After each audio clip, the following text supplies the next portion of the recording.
All right, so this is a lecture on the eigenvalue problem that I am recording that will follow our lecture of tomorrow, which is Wednesday. What date is tomorrow? Wednesday 20th. 20. Because on December 4th, I won't be here, so this will complete the number of lectures. Anyway, we'll talk about it in class, but I'm going to be posting this for you guys on YouTube. It's a standalone lecture on the computation of eigenvalues and eigenvectors. So far in the class, we've been computing eigenvalues and eigenvectors using exclusively MATLAB. So let's have a little bit of a more understanding of what's going on, and also some of these techniques are useful beyond their value for eigenvalues and eigenvectors. So let's start by remembering the fundamental eigenvalue problem, right? So we say that phi is an eigenvector of the matrix D if D times phi is phi times lambda, right? We also said very clearly that, well, not said, but this clearly implies that D minus the identity times lambda, it's a matrix which times phi is equal to 0, right? Now, the fact, if you remember from your, I don't know, algebra way back somewhere, that if you have a matrix times a vector equal to 0, the only way that that has a solution is if the determinant of this matrix is equal to 0, right? So the determinant of this matrix, we can call it delta, and we can say delta is the determinant of D minus I times lambda, right? Now, and what we need is the determinant to be 0. The fact that we force the determinant to be 0 is what actually, well, it's the basic fundamental way to obtain the eigenvalues. To make things very clear, let's just say that D was something like a 2 by 2, right? So D11, D12, D21, and D22, right? So let's say that was your D matrix.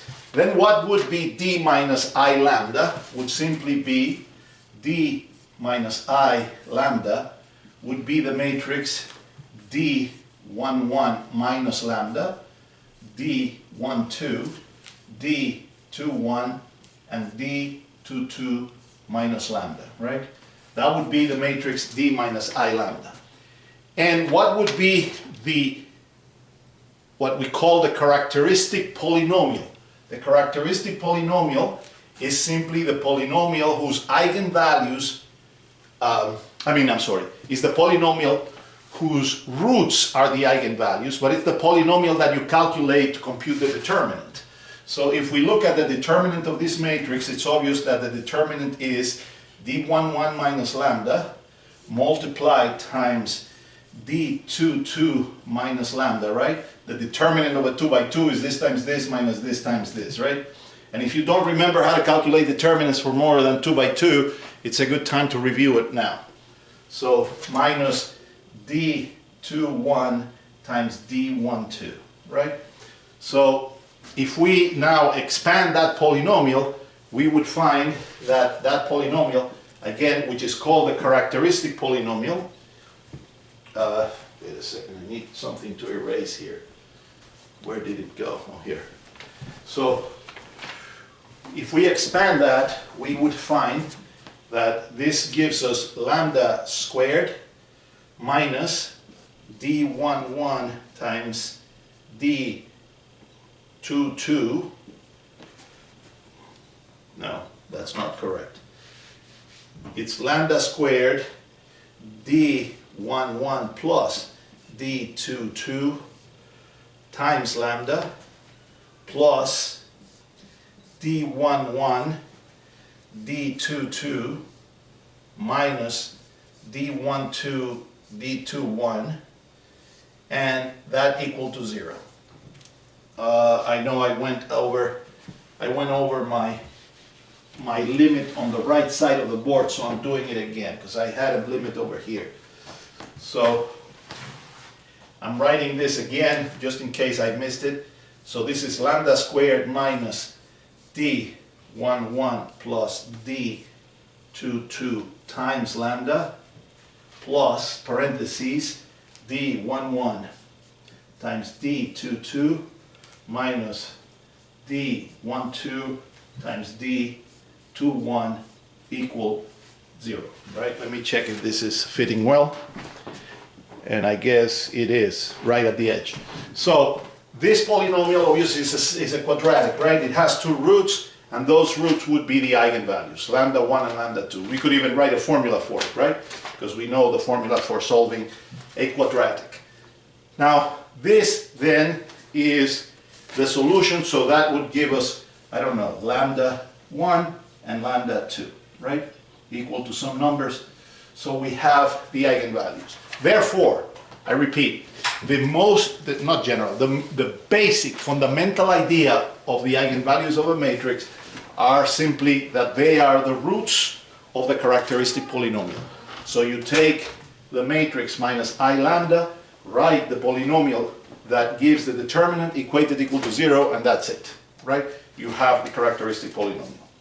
I mean, you have the roots. Now, once you have the roots, you now need the eigenvectors, right? So to calculate the eigenvectors, you would say, I have to erase, because as you know, I can't raise my hand too much.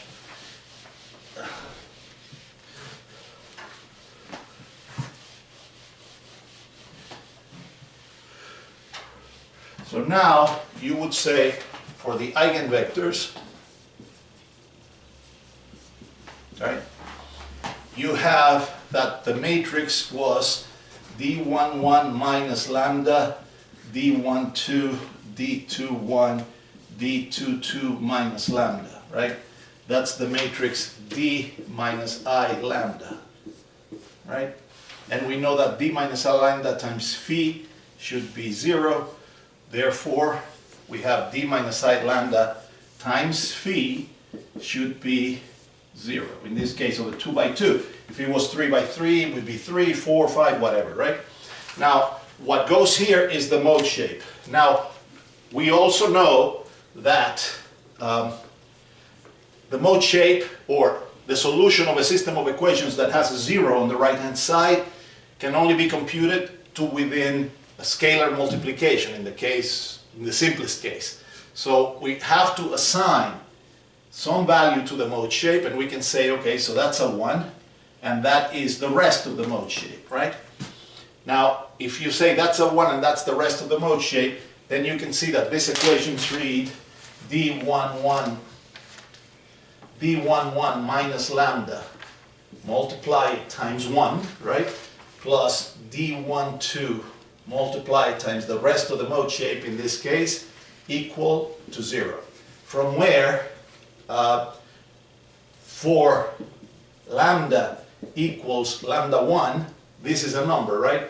So you would get that phi,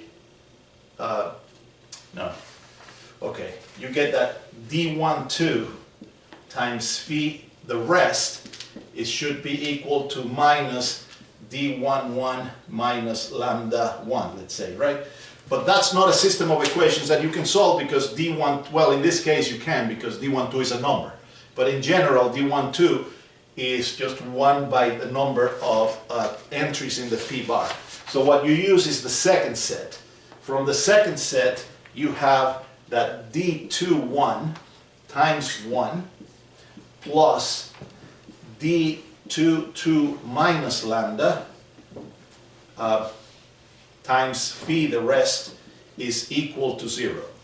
Then in this case you would find that d22 minus lambda multiplied times phi bar is equal to minus d21 times 1. This one is much more generic, because this matrix here, no matter how big the eigenvalue problem is, will be squared, right? Minus lambda times the identity. So we would conclude then that the rest of the mode shape is simply minus d21, no. Well, I don't know, I got a little sloppy because I'm doing an example with 2 degrees of freedom and then I'm trying to generalize it, but for the general case, but this would be like this, right, to the -1 if it was a matrix, times d21, and this would have a minus sign, like this, right? In this case, this is a scalar and it's just a division.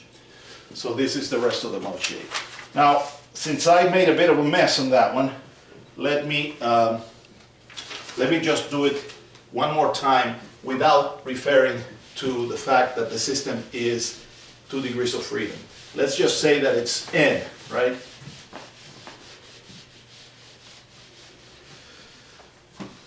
So assume the system has n degrees of freedom, right?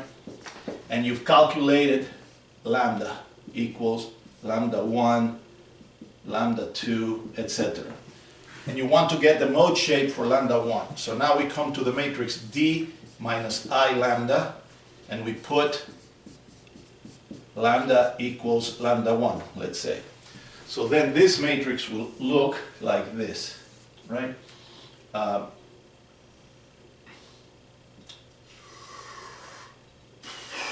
Well, okay, times whatever. This will be a matrix. This is the matrix D minus I lambda, right?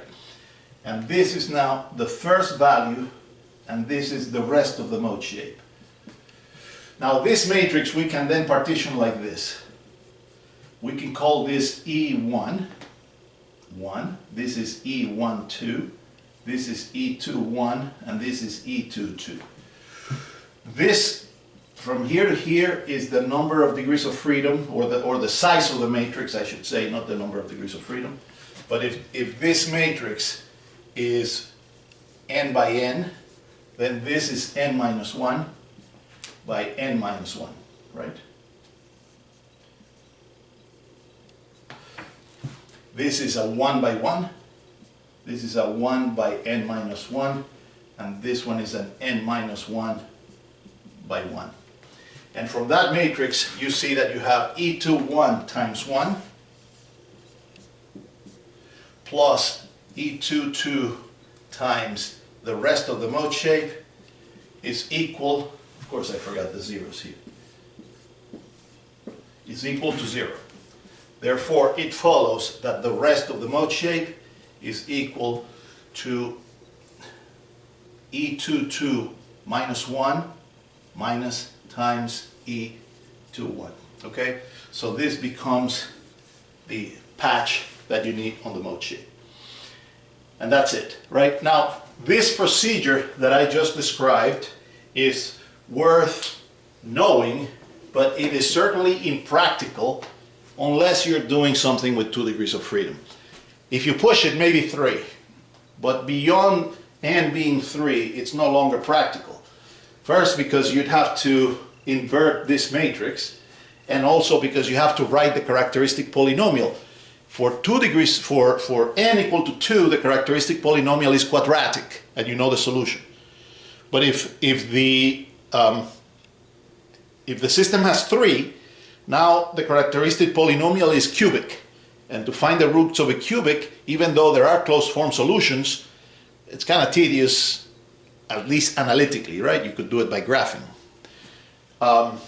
Needless to say, if it's 4 or 5 and so on, then it gets really out of hand. So in order to do this, to calculate eigenvalues and eigenvectors in a more practical manner, we need some other procedure that it's not simply calculate the characteristic polynomial, find the roots, and then do this. Okay? And that's what we're going to show next. Now, before doing so, I think, let me see if I did that or not.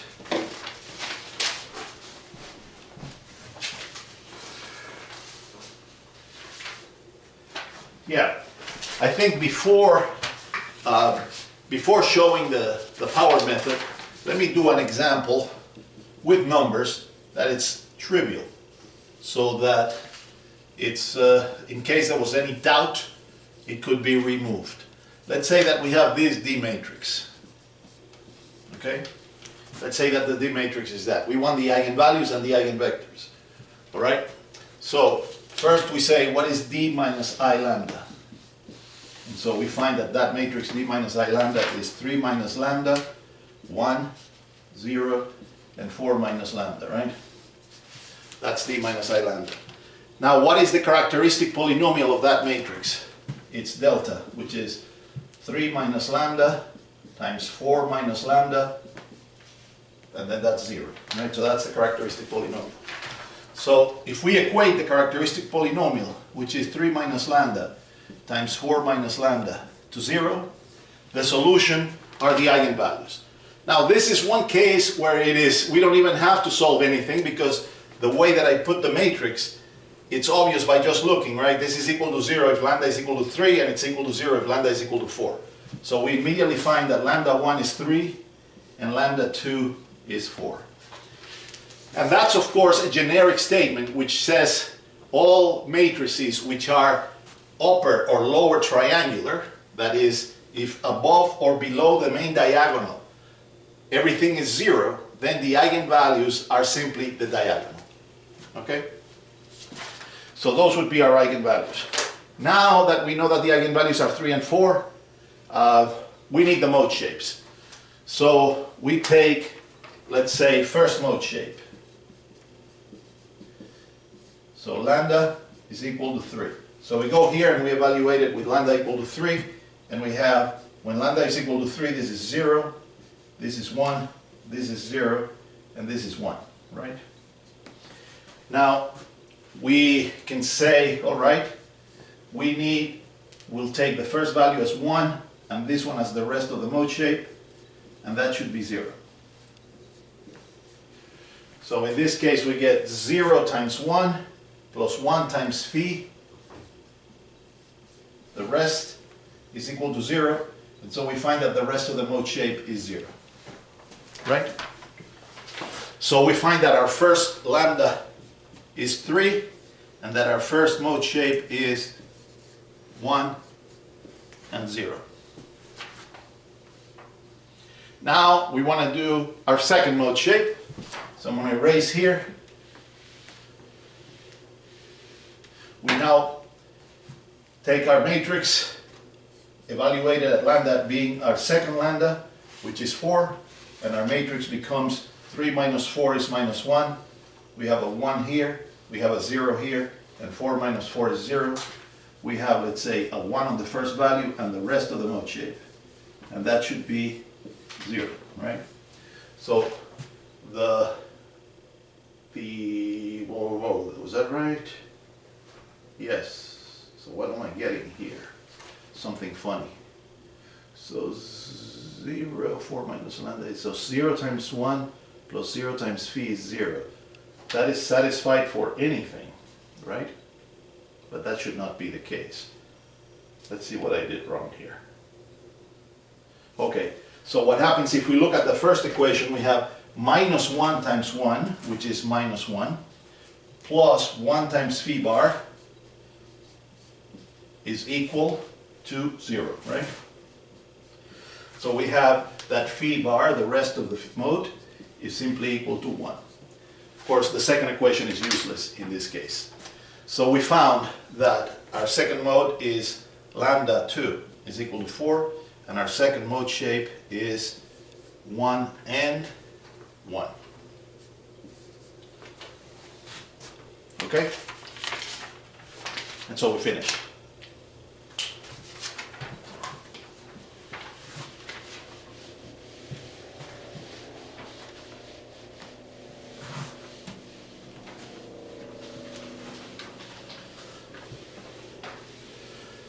All right? So, I repeat. Now that we don't have to look at the thing, and everything on a second time around usually enters easier. So I'm just not going to say anything new. I'm just going to say what I said one more time. If we have a matrix D, and that matrix is real, and it's n by n, then there will be in the simple case that we're looking at here, well, there will always be n eigenvalues, and unless the eigenvalues are repeated and there's something going on, which the matrix is called effective, those are special cases. In the regular case, there will be n eigenvalues and n eigenvectors.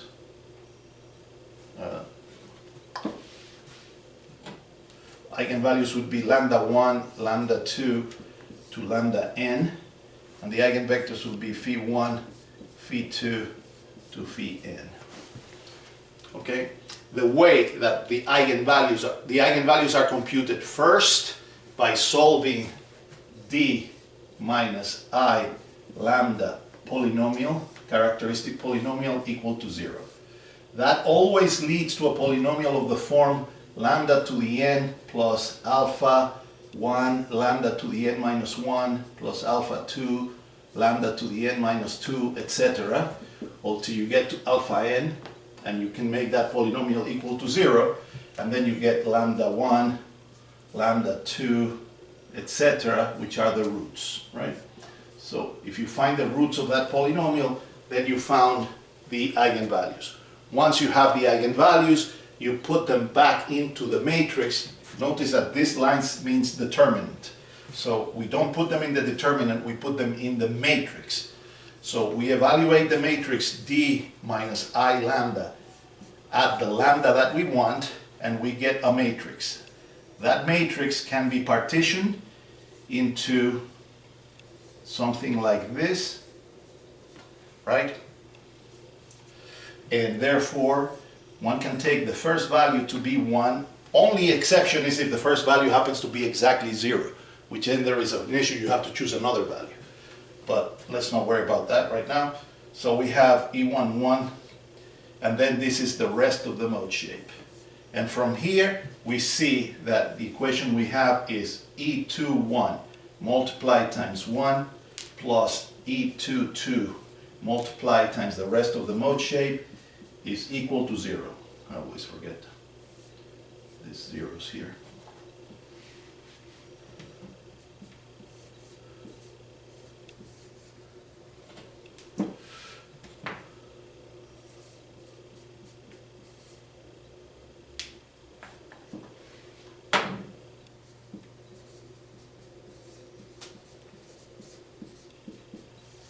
And so we find that the rest of the mode shape is minus E2, 1, no, minus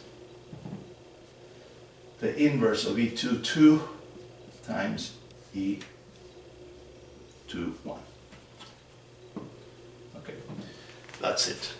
That's stated one more time. All right? And the approach is easy if the matrix D is 2 by 2. The approach is manageable if the matrix is 3 by 3. The approach is already kind of unwieldy if the matrix is 4 by 4 or larger. Okay? So we look for an alternative.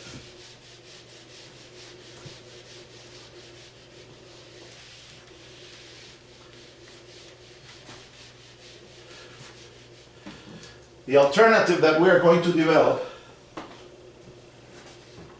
is called the power method. Okay? And the power method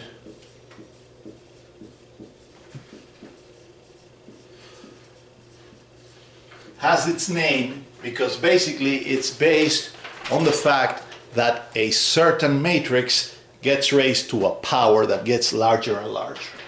The approach is easily explained on its first basic form. So let's say we have the matrix D. You ask yourself the following question. If I multiply the matrix D, that I'm interested in knowing its eigenvalues and eigenvectors, by some vector, whatever, I will get some other thing, right? What if I take what comes out and multiply it again? Then something else will come out, right? And if I keep doing that, well, let's do one more. So if I take this and I multiply times x2, this will be x3. And if I keep doing that, in the end, I have that if I am at the n minus 1, this would be the nth time, right? So the question we want is this thing converging to anything? And the answer is yes. It converges actually to the last. Xn is going to be the nth mode shape, okay? Now let's prove it. First, if you look at this second equation, d times x1 is the same thing as saying d, but x1 was this, right?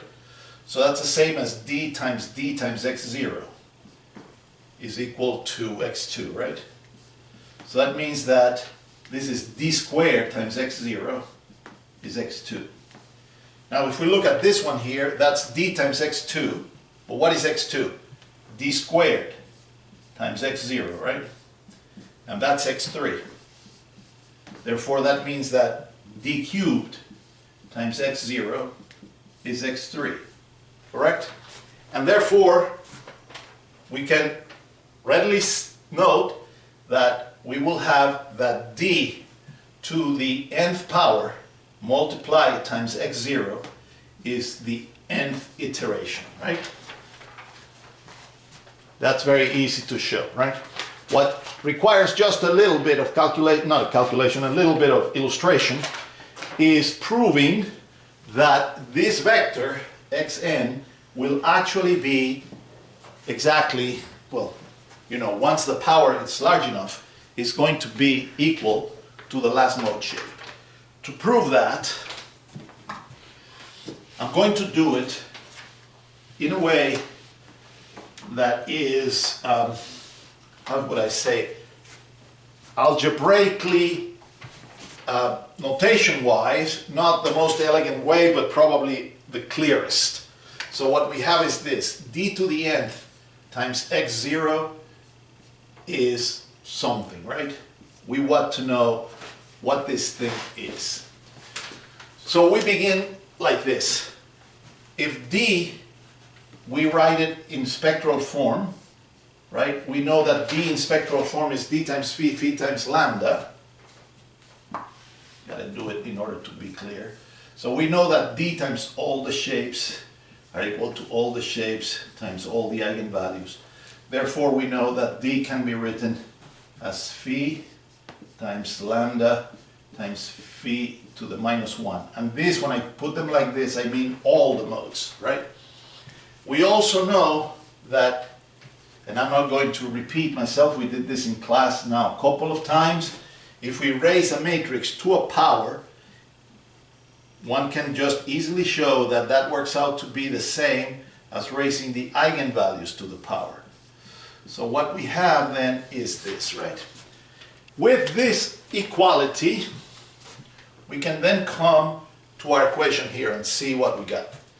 And we got something like this. Phi times lambda to the n times phi to the minus 1. That thing times x0. And that's xn. And we really, I keep saying, I'm interested in knowing if I can say anything about that. All right. Now, this phi is, let's see, which way did I show this one?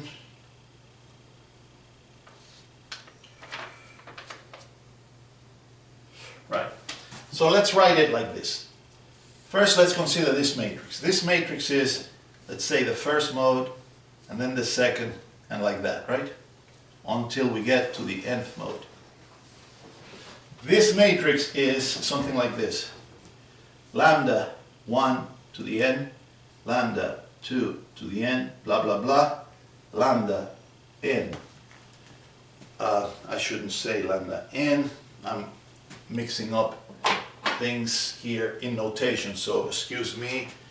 Let's say I'm using n to say the number of iterations and n to mean the size of d. That's not correct. So let's have the notation clear.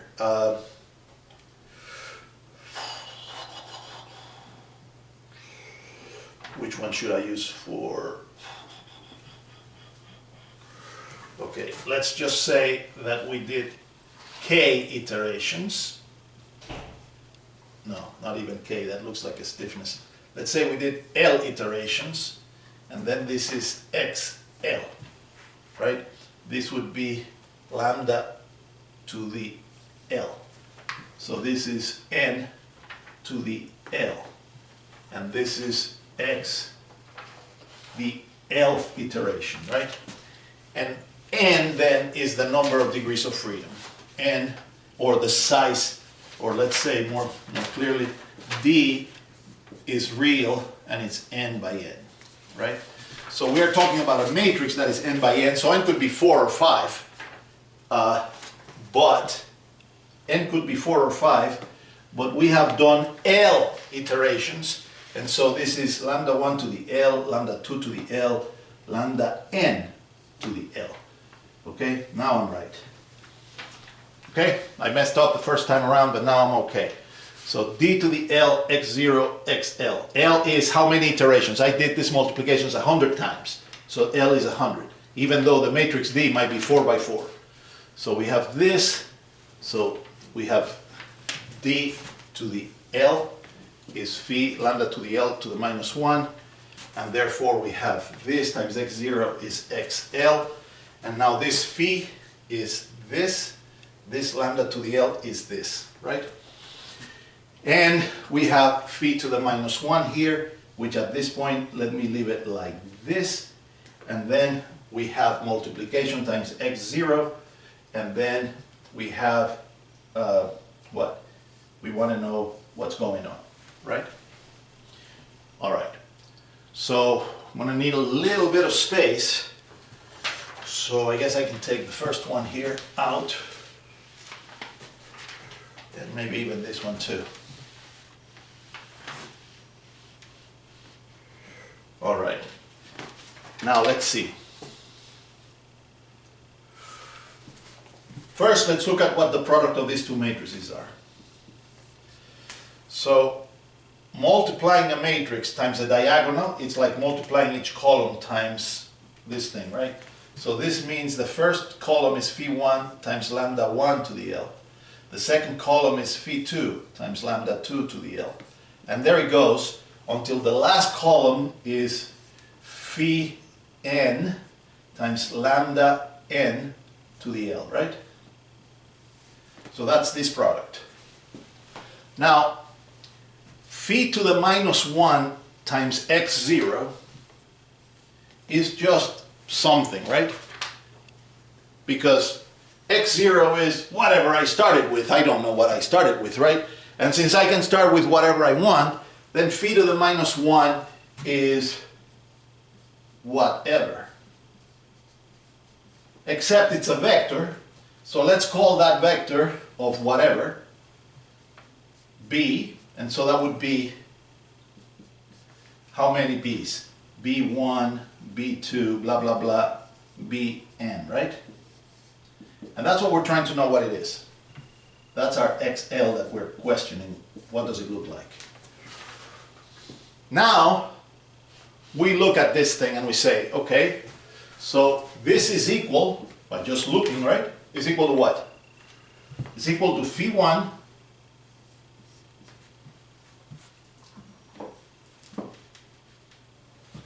times lambda 1 to the L, right? Times what? Times b1, right? Plus, it's phi 2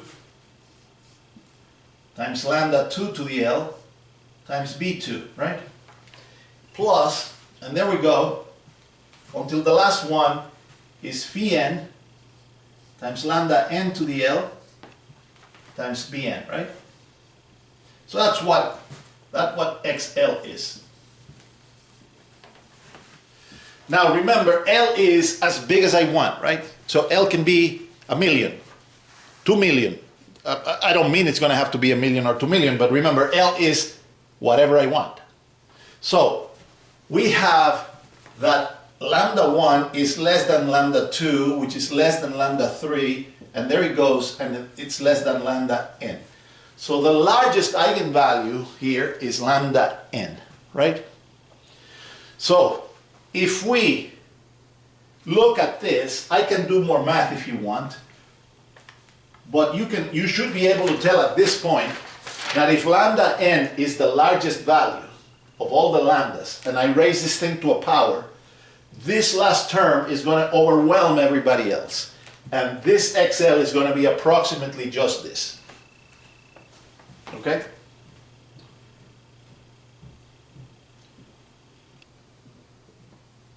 In fact, if you want to show it in a little bit more formal way, you can say taking lambda n to the L as common factor, you can say that you have lambda n to the L, open parentheses, phi 1 times beta 1 times what? Times lambda 1 divided by lambda n to the L, right? Plus phi 2 times b2 times lambda 2 over lambda n to the L plus dot dot dot until the last term is phi n times bn, because it would be lambda n over lambda n, right? Now, since lambda n is bigger than lambda 1, when you raise it to a power, that goes to 0.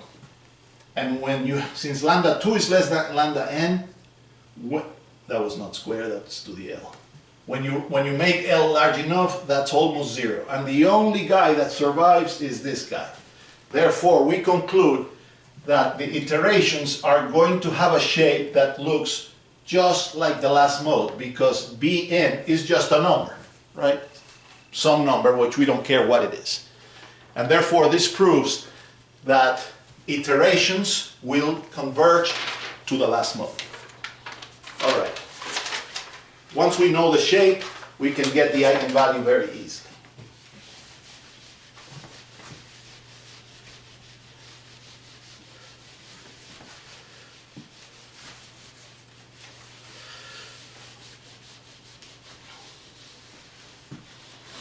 All right, now I have actually posted an example of a MATLAB code in the web, in Blackboard, so you can actually go there and see all that I'm saying here implemented within MATLAB line by line in a particular example so you can follow, okay?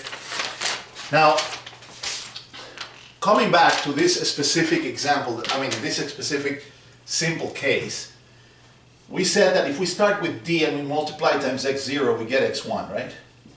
And then if we take d and we multiply times x1, we get x2. And if we do that forever, for a long time, by the time we get to the end and we do it L times, this is the same thing as something like this, right? Now the problem is, numerically, not the problem, but an issue numerical, is that if you do this, this d to the L gets very, very, very big, right? So what we do in practice is that we would do something like this. We take d times x0 is equal to x1, right? And then we don't do d times x1, we say normalized x1, right? Let's say to x1 hat. And then we just say dx1 hat is equal to x2, right? And then we normalize x2, let's say to x2 hat. Divided by its norm or divided by the biggest number or whatever you want. And then we say dx hat 2 is equal to x3, and so on and so forth. That way, when we normalize every time, the numbers stay reasonable. They don't blow up, okay? That's the only detail to keep in mind. Now, once we do this like this, and we get to d to x, let's say, n minus 1, right? d times x minus 1 in the nth iteration, not n minus 1, I keep using this n. d times xl minus 1 is equal to xl, something like that. But remember that d times phi is equal to phi times lambda, right? So that means that if you say XL dot divided by XL minus 1, you'll just get lambda n, right? Because these two vectors differ exactly by a multiplication by the last eigenvalue. So d times phi is phi times lambda, therefore d times xl is xl minus 1 times lambda, right? Because it's already converged. So I guess I could write it's equal to xl, no, d times xl minus 1 is xl minus 1 times lambda n. Once it's converged, right? After convergence. And so lambda n is simply equals to, why did I do this?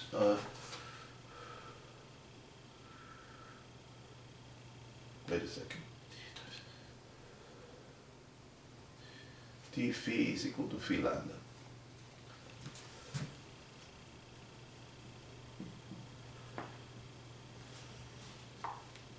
That's confusing the issue. So no, I'm here. After convergence, dxl minus 1 is equal to xl, and just what I said, xl dot divided, so 1 by 1, by xl minus 1 is going to give you lambda n, lambda n, lambda n, etc. Like that. Okay? And that is in the example clear. Okay, so we've got the last mode. And there was no issue getting the last mode. But you're going to tell me, well, you know, my building has, 15 stories. And I'm really more interested like on the first mode, not on the 15th mode, right? So that's true. So this procedure converges to the mode that you probably least are interested in, which is the last one. So then the question is, how can I use it to get other modes? And there's two procedures. The first one is we trick it so that we can use it to get the first mode. And the idea is like this. Imagine that this is lambda 1, this is lambda 2, this is lambda 3, and this is lambda n, right? So this approach we showed converges to the biggest lambda, right? So what we're going to make is a trick that will ensure that the biggest lambda of our new problem is lambda 1. And we can do that by putting a shift, that is, this is the origin, right? This is the 0. If we put a shift large enough, so that this is my new origin, that's my shift, so that I can say that this is a new line, which is measured from here, and so this point is here, and this is sigma 1, and this is sigma 2, and so on. Notice it's negative. So what we're saying simply is we're going to take lambda to be S plus sigma. So what is lambda 1? S plus sigma 1. In fact, minus, right? But the sign will be there. So we're now if you like this is the geometric illustration, right? This is the geometric illustration of this statement. This is called a shift. The shift is going to be decided by us, and we're going to make it large enough so that the eigenvalue that is furthest from the new origin is the first one. How can I be sure since I don't know where the first one is? Well, I can certainly be sure if I make the shift as large as lambda n. So since I already have lambda n, if I make the shift equals to lambda n, I'm sure that the largest distance, because in this case it's negative, is lambda 1. Or actually, I shouldn't say lambda 1. The largest is sigma 1. But sigma 1 is the one that corresponds to my lambda 1. So once I get sigma 1, I add it to the shift and I get lambda 1. Okay? So here is the algebra. That's the geometry. The algebra is very, very clear and very, very simple. We have this problem. And for people that like algebra, might not even like the drawing. You would just say, what's your problem? D phi is phi lambda, right? Okay? So I'm going to say lambda is equal to something plus whatever's left. This is I decide. So if that's true, then D times phi must be phi times S plus sigma. And that's the same thing as to say that D minus I times S times phi is equal to phi times sigma. And I can call the matrix D minus IS ds. So that means ds times phi is equal to phi times sigma. If you look at this problem is exactly the same as this problem, right? Some matrix times the eigenvector is equal to the eigenvectors times the eigenvalues. It just turns out that the eigenvalues of the shifted matrix are these guys. And the eigenvalues of the real thing, I have to add the shift.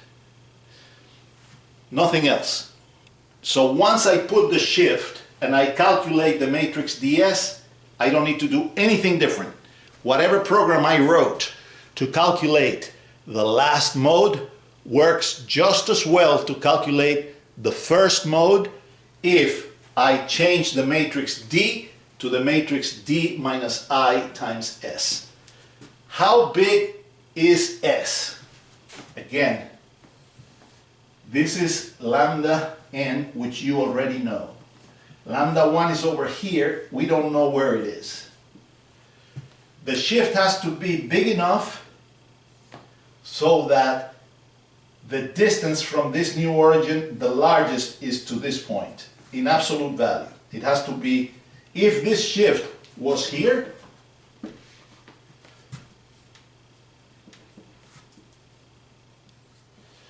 then at that point, if you put that shift, it will not come to lambda 1. Why? Because it is still further from here to here than from here to here, right? So you have to have a shift that is large enough so that lambda 1 is the furthest point.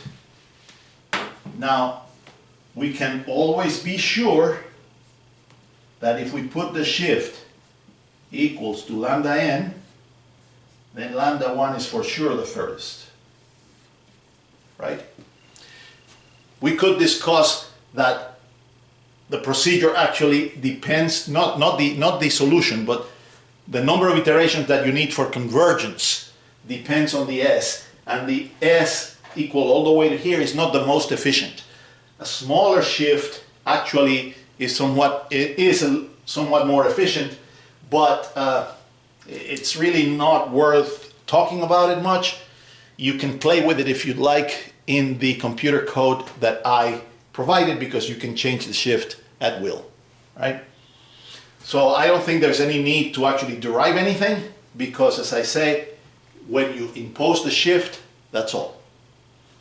Take your matrix D, specify a shift, subtract identity times the shift from D, call it ds, call your program again.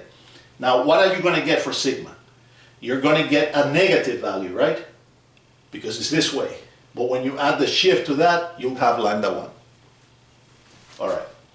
And the mode shape, just the same as before. 1 divided by the other one, that'll give you the first mode.